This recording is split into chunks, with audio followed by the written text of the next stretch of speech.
প্রতিদিনের বইমেলা।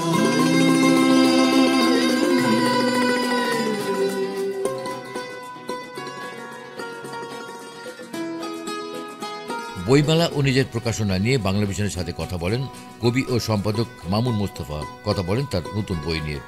আবারও ২১শে বইমেলা এসে গেল। আমরা যারা লেখালেখির সাথে যুক্ত আছি, আমাদের কাছে বছরব্যাপী অপেক্ষা এই ২১শের বইমেলার জন্য।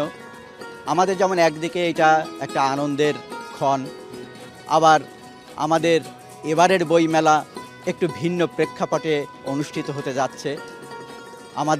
আমরা বলে থাকি যে জুলাই অভ্যুত্থানের কথা, আমরা বলে থাকি যে দীর্ঘ স্বৈর শাসনের কথা।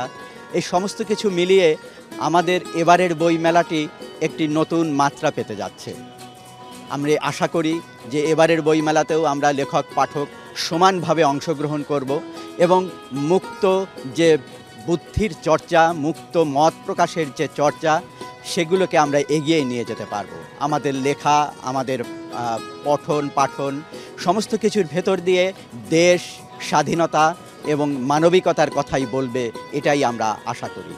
আমি আজকের লেখক এবং আমরা যারা মধ্যবয়স পার করছি, এই যে দুই প্রজন্মের যে লেখক, তাদের যোগসূত্র এই বইমেলাতে আরও নিবিড় হবে, এই আশাবাদ ব্যক্ত করছি।